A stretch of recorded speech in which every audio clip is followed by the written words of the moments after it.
Pension പദ്ധതി അട്ടിമറിക്കാനുള്ള സർക്കാർ നീക്കത്തിൽ പ്രതിഷേധിച്ച് വിവിധ സംഘടനകളുടെ നേതൃത്വത്തിൽ വില്ലേജ് ഓഫീസിന് മുന്നിൽ പ്രതിഷേധ കൂട്ടായ്മ സംഘടിപ്പിച്ചു.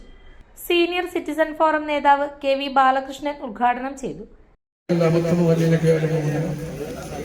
അങ്ങനെ വന്നു ചേർന്നപ്പോൾ അതിന് നയാ പൈസയുടെ വർധനവ് UDF ഗവൺമെന്റിന്റെ ഭാഗമായിട്ടുണ്ടായില്ല എന്നാണ് പറയുന്നത്. അങ്ങനെ പൂർണ്ണമായിട്ടും പറയാൻ വേണ്ടി പറ്റില്ല. കഴിഞ്ഞ ഉമ്മൻചാണ്ടി ഗവൺമെന്റിന്റെ കാലയളവിൽ 100 രൂപ വർദ്ധിപ്പിച്ചു.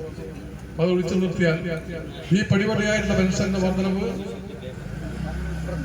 ഇടയ്ക്കിടെ വന്നു ചേർന്ന വയനാട് ഗവൺമെന്റ് തന്നെ ആ പെൻഷൻ പിന്നീട് വന്നപ്പോൾ വർദ്ധിപ്പിച്ചു.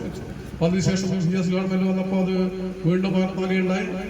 ഈ കഴിഞ്ഞ 10 വർഷത്തിനിടയിൽ നമുക്കറിയാം 2016 കേവലമായിട്ടുള്ള 600 രൂപയാണ് പെൻഷൻ എന്ന നിലയിൽ ഉണ്ടായിട്ടുണ്ടായത്.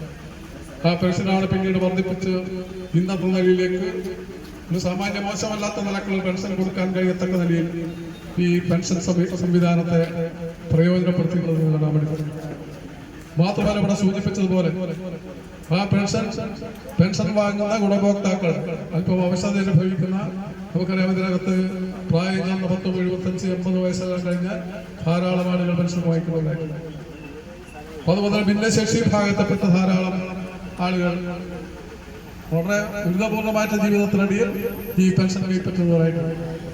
ഇങ്ങനെ സമൂഹത്തിനകത്ത് വലിയ ദുരിതം അനുഭവിക്കുന്ന, വലിയ പ്രയാസം അനുഭവിക്കുന്ന ഈ ജനവിഭാഗത്തിന്റെ എല്ലാം ക്ഷേമത്തെ മുൻനിർത്തിക്കൊണ്ട് സംഘടിപ്പിക്കപ്പെടുന്ന ഈ പെൻഷൻ ആവശ്യമുള്ളവർക്ക് വീടിലെത്തിക്കത്തക്ക നിലയിലേക്കുള്ളൊരു സംവിധാനം ഒരുക്കാൻ വേണ്ടി പിണറായി നേതൃത്വം കൊടുത്ത ഗവൺമെന്റ് ഇവിടെ മുമ്പോട്ട് പോകും.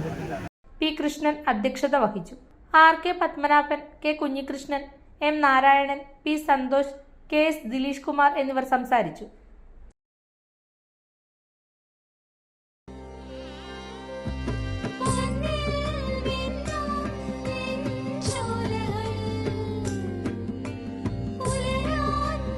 ഇതെനിക്ക് തരുമോ?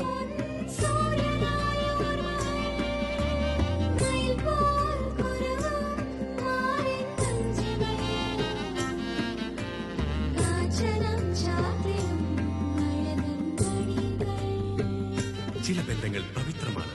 കണ്ണും നിറയും മനസ്സും നിറയും. സ്വന്തം ജോസ്കോ ജ്വല്ലേഴ്സ്. ഇനി സംശുദ്ധമായ സ്വർണം ചെറുപുഴയിൽ.